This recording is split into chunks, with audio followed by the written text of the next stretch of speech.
student, myself Sunil Bharadwaj. I am the faculty of physics. Today I will discuss with you dimension and dimensional formula and dimensional equations. तो last video के अंदर मैंने आप सभी को बेटा बताया था कि हमारे पास में फंडामेंटल यूनिट्स क्या होती हैं और सप्लीमेंट्री यूनिट्स क्या होती हैं। तो ये मेरा लास्ट टॉपिक था, उसके अंदर जो मैंने बताया था। आज मैं आपको यहीं से स्टार्ट करता हूँ कि सप्लीमेंट्री यूनिट्स के अंदर मैंने आपको दो यूनिट्स पढ़ाई थी जिसका नाम था radian and steradian.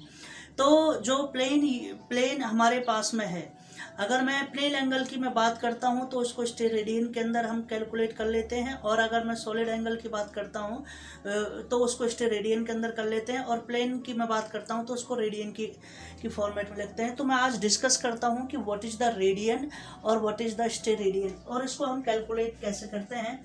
The first topic है मेरे पास में रेडियन। क्या चीज़ है? रेडियन। अगर मैं इसकी मैं बात करता हूँ रेडियन क्या चीज़ है, तो रेडियन हमारे पास में है कि it is the unit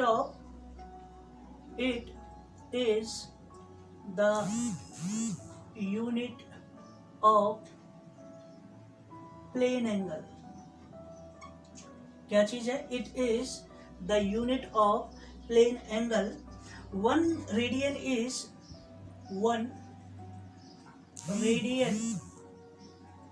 is an angle subtended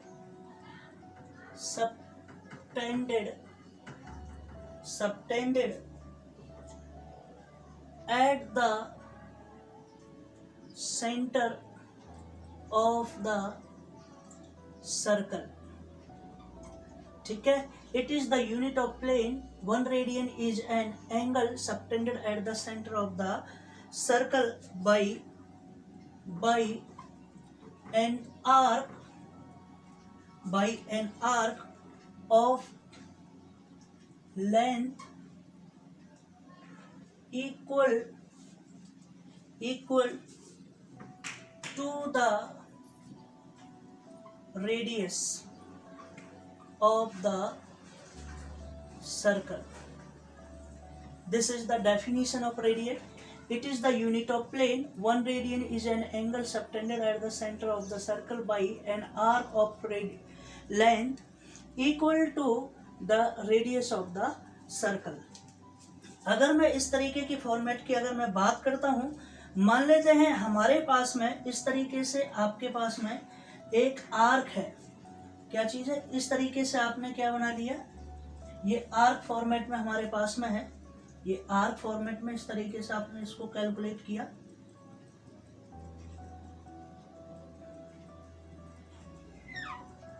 ये हमारे पास में, तो मैं अगर बात करता हूं, किसके मैं बात करता हूं, ये हमारे पास में कोई भी एक ओ ए बी हमारे पास में प्लेन है। ये एंगल जो आपके पास में, इसको मैंने क्या कह दिया, डी थीटा, और ये हमारे पास में क्या आ गया, डी एस। इसको हम बोलते हैं arc, A R C, arc. तो ये हमारे पास में क्या है, ये रेडियस आर है, और ये भी क्या चीज़ है, रेडियस आर है। अगर मैं इसको पूरा सर्कल की फॉर्म में कहता हूँ, तो मैं जब इसके अंदर की मैं अगर बात करता हूँ तो मैं प्लेन एंगल की मैं बात करता हूँ। किसकी मैं बात करता हूँ? Plane angle. प्लेन एंगल हमारे पास में क्या चीज है, डी थीटा। तो प्लेन एंगल हमारे पास में क्या आ जाएगा, आर्क ऑफ लेंथ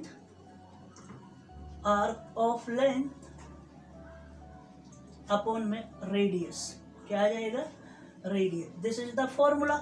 तो डी थीटा हमारे पास में है, आर्क ऑफ लेंथ क्या चीज है हमारे पास में, डी एस अपॉन में are.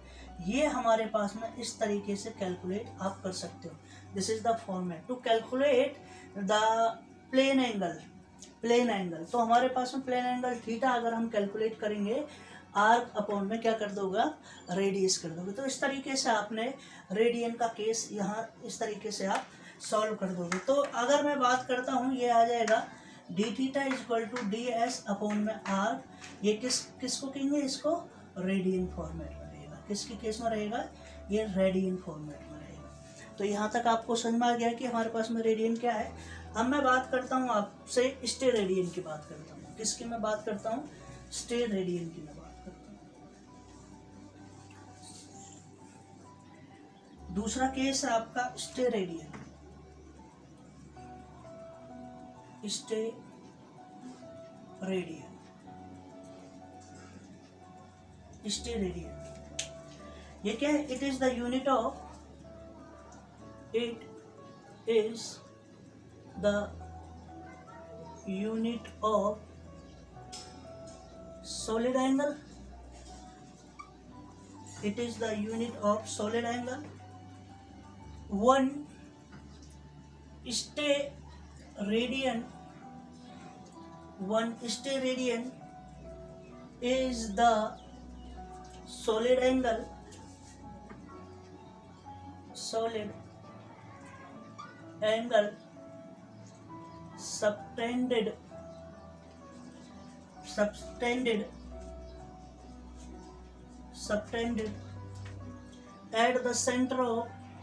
at the center of sphere. इसकी मैं बात करता हूँ at the center of sphere by its surface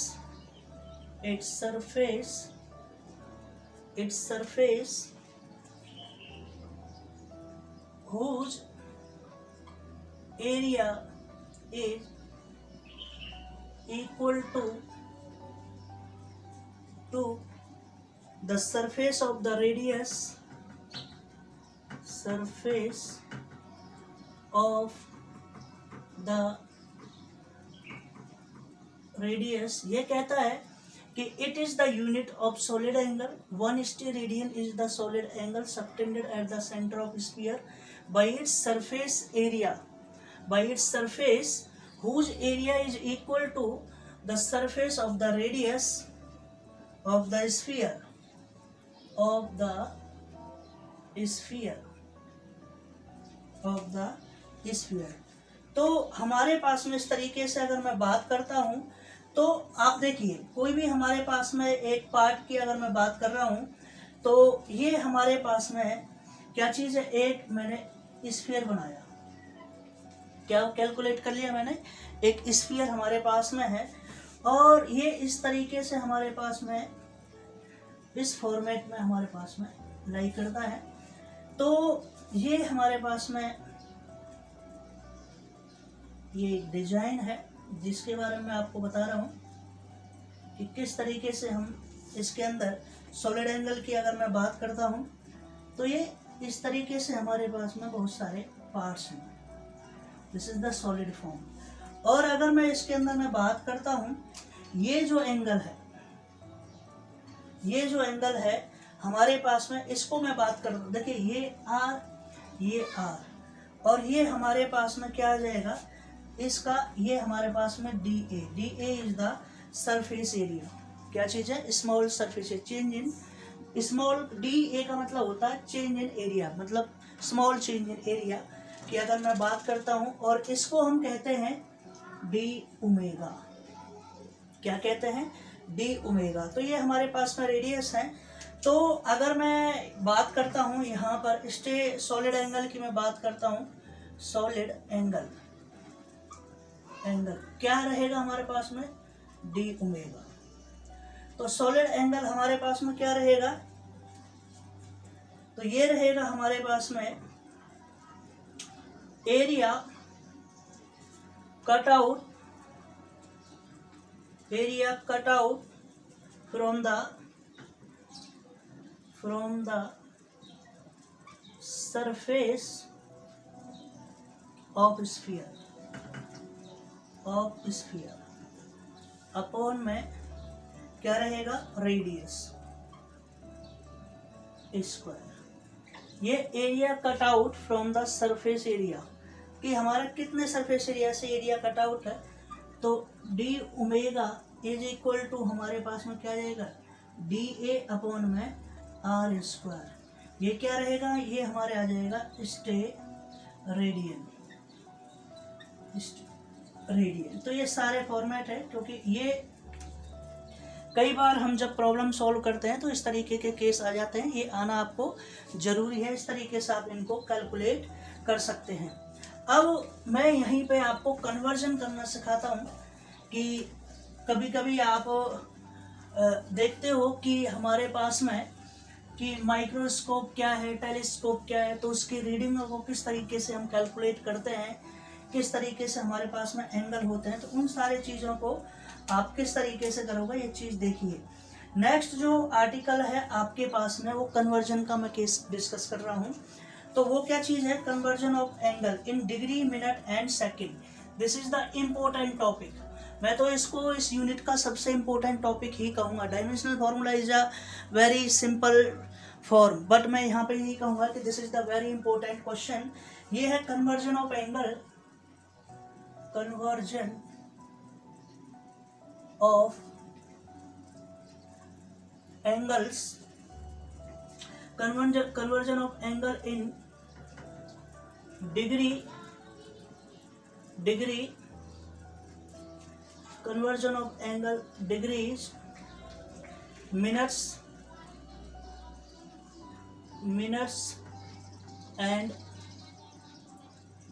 seconds। ठीक है, minutes and second. This is the important part कि आपको डिग्री को मिनट में और सेकंड में किस तरीके से आपको कन्वर्ट करना है, ये सारा इम्पोर्टेंट है। तो आपको पता है, वी नो दैट कि अगर मैं बात कर रहा हूँ 360 degree which is equal to 2 pi radian की मैं बात कर रहा हूँ, आर ए डी, कि हमारे पास में जो 360 है वो किसके बराबर रहेगा, 2 पाई रेडियन के। ये कीप इन मेमोरी, हमेशा याद रखिए।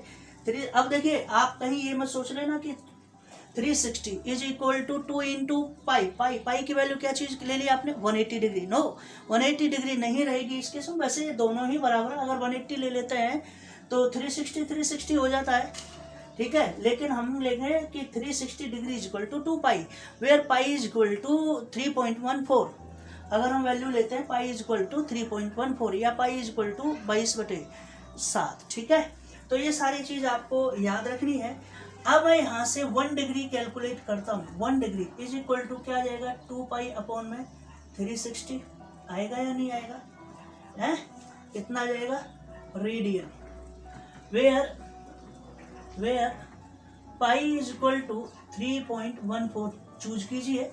जब आप यहाँ पर इसको लिखोगे 1 degree is equal to 2 into में 3.14 अपॉन में 360 रेडियन, और आप जब इसको सॉल्व करोगे 1 डिग्री इज इक्वल टू ये वैल्यू आएगी 1.744 into 10⁻⁻² radian. Keep in memory, हमेशा याद रखना कि 1 डिग्री इज इक्वल टू कितना रेडियन होता है, आपका होता है 1.744 into 10⁻⁻² radian. Keep in memory, ये 1 डिग्री की वैल्यू रहती है। अगर मैं अब सेकंड केस की मैं बात करता हूँ, नाउ 60 मिनट्स की मैं बात कर रहा हूँ, 60 मिनट्स। तो अगर 60 मिनट है तो इसको 60 डैश कहेंगे, क्या कहेंगे, 60 डैश। तो 60 मिनट अगर इसको रिप्रेजेंट करूँ तो 60 डैश, तो 60 डैश हमारे पास में ये किसके बराबर रहेगा, ये इसके बराबर रहेगा, है। तो 60 डैश जब मैं कैलकुलेट करता हूँ तो ये आएगा 1 डिग्री। तो 1 डिग्री इज इक्वल टू क्या है, 1.744 इंटू 10⁻⁻² रेडियन। ये तो आपको बिल्कुल पता है कि 60 मिनट इज इक्वल टू क्या है, 1 डिग्री। 1 डिग्री के बराबर क्या है, इतना हमारे पास में क्या हो जाता है, रेडियन हो जाता है। अब अगर मैं बात करता हूँ यहाँ से, ये देखिए 1 मिनट, क्या मैं बात करता हूँ 1 मिनट, तो 1 मिनट का मतलब क्या हो गया, इस वाले फॉर्मूले 1.744 into 10⁻⁻² radian is divide by 60। आपने इसको किससे कर दिया, 60 से आपने इसको क्या कर दिया, डिवाइड कर दिया। तो 1 मिनट हमारे पास में कितना आ जाएगा, 2.91 इंटू 10⁻⁻4 रेडियन। क्या आ जाएगा, ये हमारे पास में क्या आ जाएगा, 1 मिनट की वैल्यू है। क्या चीज़ है, this is the 1 minute value. अगर आपको कोई प्रॉब्लम हो तो आप मुझे अब ये पूछ सकते हैं कि किसके बराबर है, चेक कीजिए। तो चेक कर लिया आपने, कोई नहीं, नेक्स्ट देखिए, नेक्स्ट हम इधर करने की कोशिश करते हैं। तो अगर मैं बात करता हूँ नाउ मैं कितने कह रहा हूँ, 60 सेकंड की मैं बात कर रहा हूँ। किसकी मैं बात कर रहा हूँ, सेकंड्स। तो इसको कहेंगे 60 डबल, ठीक है। और ये हमारे पास में किसके बराबर रहेगा, ये रहेगा 1 मिनट, विच इज 1 मिनट किसके बराबर था, 2.91 इंटू 10⁻⁻⁴ रेडियन के था। अगर मैं ये 1 मिनट था तो मुझे यहाँ से 1 डबल निकालना होगा। तो 1 सेकंड की मैं बात कर रहा हूँ, 1 सेकंड किसके बराबर हो जाएगा, 2.91 इंटू 10⁻⁻⁴ अपॉन में 60 रेडियन। तो 1 मिनट हमारे पास में किसके बराबर आ जाएगा, ये आ जाएगा 4.85 इंटू 10⁻⁻�6 रेडियन। तो ये सारी चीज़ मैंने आपको बता दी है कि कौन सी चीज़ किस किस के बराबर रहती है।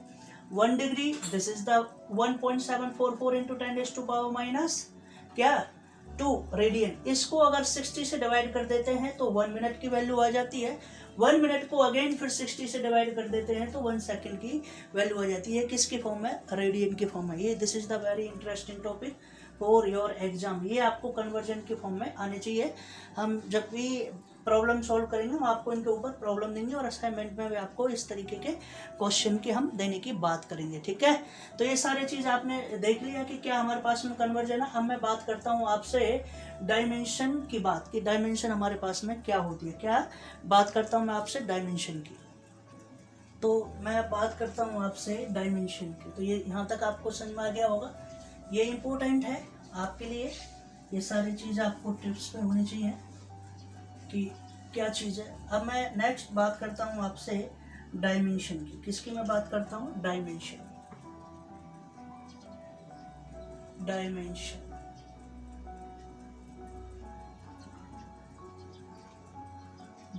एक पावर फॉर्मेट की तरह रहता है कि किस तरीके से क्या है। इसकी डेफिनेशन देखिए कि the dimensions of a physical quantity, the dimensions of a physical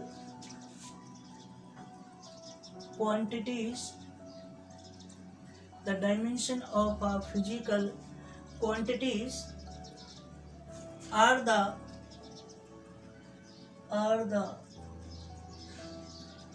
powers to which the fundamental quantities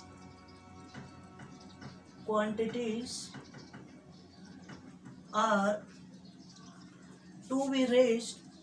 to be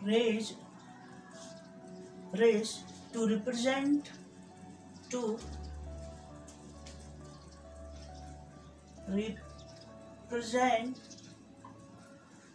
the dimension of a physical quantity are the powers to which the fundamental quantities are to be raised to represent that physical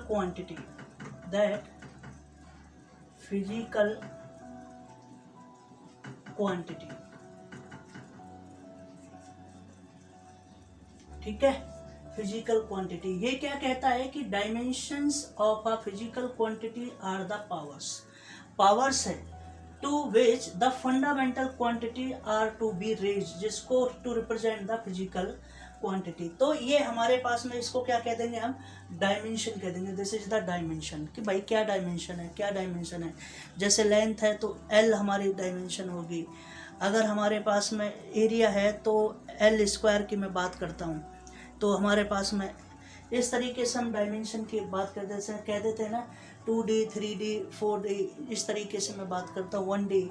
तो ये dimension की अगर मैं बात करता हूँ। अगर next है हमारे पास में डायमेंशनल फॉर्मूला। क्या चीज़ है, डायमेंशनल फॉर्मूला। बस इसको थोड़ा सा समझना है। डेफिनेशन आपको याद नहीं रखनी, बस थोड़ा समझना है, बाकी इतना इम्पोर्टेंट ये हमारे पास में नहीं है, लेकिन आपको समझाने के लिए क्या है, the expression which shows the expression which shows that which of the fundamental which shows that which of the fundamental quantities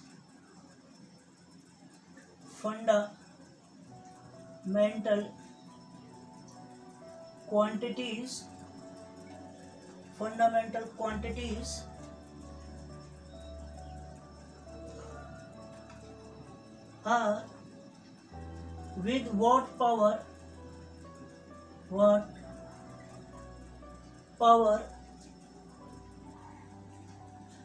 तो powers enter into the drive unit of a physical quantity is known as the dimensional formula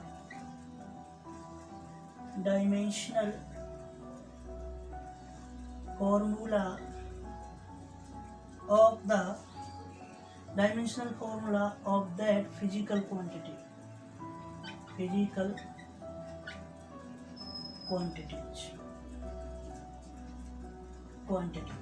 ये कह दिया कि dimensional formula क्या है, the expression which shows that, दिखाता है कि that which of the fundamental quantity are with what power, कि किस पावर के अंदर है, enter into the derived unit of a physical quantity is known as dimensional formula of that physical quantity. For example अगर मैं बात करता हूँ, एग्जाम्पल के केस में मैंने कह दिया डायमेंशनल फॉर्मूला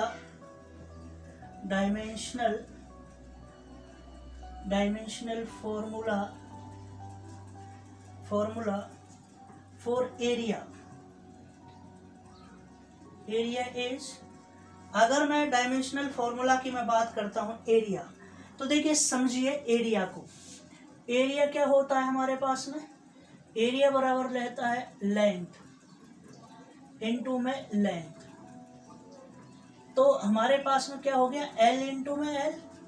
ठीक है, कि हमारे पास में जो फंडामेंटल यूनिट्स थी, मास लेंथ एंड टाइम, हमारे पास में 3 थी ज़्यादातर, मास लेंथ एंड टाइम, तो एल इंटू में दिस. तो जो हमारे पास में रहेगा इसका एम मास है क्या, नहीं, 0 है, L square T 0. This is the expression for dimensional formula. ठीक है, इस तरीके से अगर आप दूसरा एग्जाम्पल देखते हो कि हमारे पास में, अगर मैं दूसरा एग्जाम्पल देखता हूँ, एग्जाम्पल नंबर 2 अगर मैं बात करता हूँ आपसे डेंसिटी की, मैं बात कर देता हूँ, क्या कह देता हूँ, डेंसिटी क्या रहती है, मास अपॉन में वॉल्यूम. तो मास अपॉन में वॉल्यूम हमारे पास में रह जाएगा. तो अगर मैं बात करता हूँ मास m अपॉन में एल क्यू, तो इसका डायमेंशनल फॉर्मूला क्या बनेगा, m1 l माइनस 3 t0. ये इसका डायमेंशनल फॉर्मूला, क्योंकि t है ही नहीं तो 0 रख जाएगी. और t की भाई सबको पता है, a की पावर 0 मीन्स क्या रहता है, वो हमारे पास में क्या रहता है, a की पावर 0 मीन्स 1 रहता है क्या, मतलब कुछ नहीं रहता, a की पावर 0. ठीक है, तो t0, तो हमारे पास में यहाँ कोई है ही नहीं. किसी तरीके से ये सारी चीज आपको याद रखनी है. अब मैं बात करता हूँ आपसे डायमेंशनल इक्वेशन की. किसकी मैं बात करता हूँ, dimensional equation.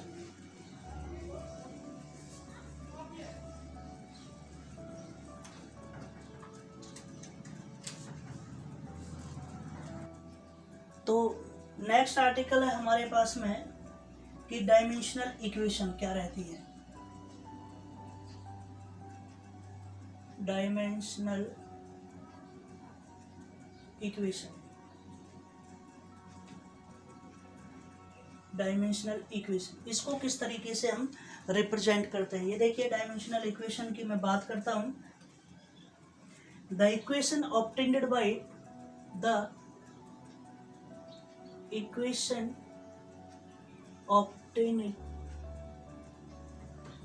obtained by equating the symbol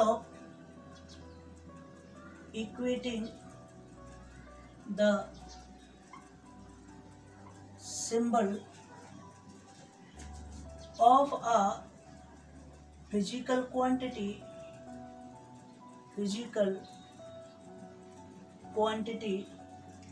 the equation obtained by the equating the symbol of a physical quantity with its dimensional formula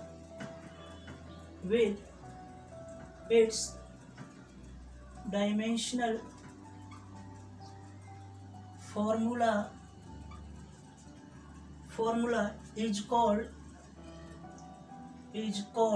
क्या कहते हैं इसको, डायमेंशनल इक्वेशन।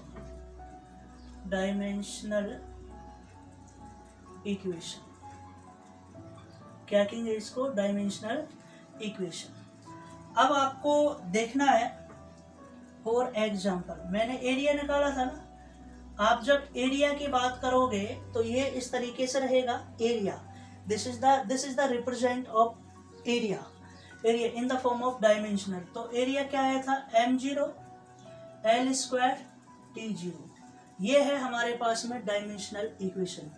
फॉर एग्जाम्पल, अगर हम केस में इस तरीके से एरिया है, कुछ भी अगर हम बात करते हैं, अगर मैं फोर्स की डायमेंशन की मैं बात करता हूँ, क्या करते हैं, फोर्स की, फोर्स कह दीजिए, फोर्स पहले देखो फोर्स क्या रहता है, फोर्स हमारे पास में रहता है मास इनटू में एक्सेलरेशन, क्योंकि फोर्स का फॉर्मूला क्या रहता है, F = ma रहता है। ये चीज याद रखो, पहले फॉर्मूला याद रखो, F = ma, डायमेंशनल फॉर्मूला निकालने के केस में। तो F जब आप निकाल रहे हो, F फोर्स को रिप्रेजेंट करता है, मास किसको कर गया, m को रिप्रेजेंट कर गया, मास m को। ए हमारे पास में एक्सेलरेशन है, क्या होता है, वेलोसिटी अपॉन में टाइम, ये होता है एक्सेलरेशन। तो हमारे पास में वेलोसिटी अपॉन में टाइम, ये हमारे पास में हो गया। तो वेलोसिटी को क्या कर देंगे, लेंथ अपॉन में t², क्योंकि टाइम है। अगर मैं वेलोसिटी भी देखूं, वेलोसिटी को भी देख लो, वेलोसिटी क्या होती है, डिस्टेंस या डिस्प्लेसमेंट कह देते हैं, डिस्प्लेसमेंट ओवर में टाइम। तो ये इस तरीके से है। तो हमारे पास में डिस्टेंस अपॉन में टाइम स्क्वायर। तो हमारे पास में जब मैं फोर्स की बात करता हूँ तो LT-2, ये इसका क्या बन जाएगा, dimensional equation. This is the dimensional equation. तो इस तरीके से आपने क्या देख लिया, डायमेंशनल इक्वेशन भी हमने इस तरीके से देख लिया। अब आगे देखिए नेक्स्ट आर्टिकल हमारा, नेक्स्ट आर्टिकल के अंदर देखिए कि नेक्स्ट आर्टिकल हमारा प्रिंसिपल ऑफ होमोजेनिटी। क्या चीज है, नेक्स्ट आर्टिकल है प्रिंसिपल ऑफ होमोजेनिटी।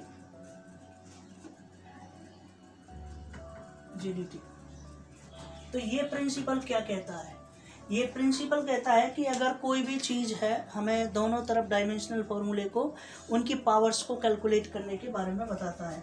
तो ये कहता है according to this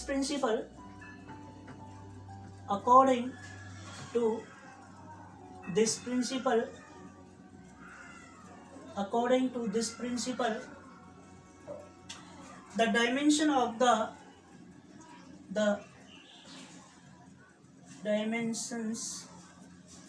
the dimensions of the fundamental fundamental quantities of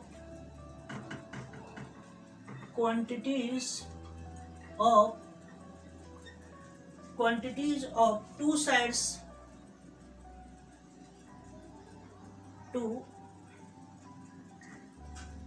of a physical relation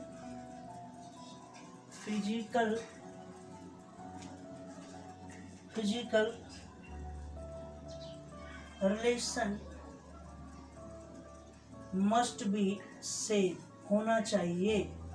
ये कहता है must be same. According to this principle, the dimension of the fundamental quantities of two sides of a physical relation must be same. तो ये physical relation हमारा क्या होना चाहिए? must be same होना चाहिए। For example, अगर मैं एग्जाम्पल से आपको समझाता हूँ कि हमारे पास में कि क्या हमारे पास में एग्जाम्पल रहेगा, ये कह दिया a physical relation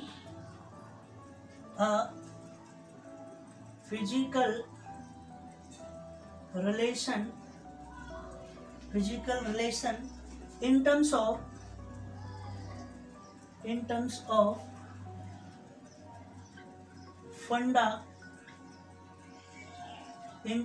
fundamental quantities, तो हमारे पास में क्या रहना चाहिए, याद रखना MALBTC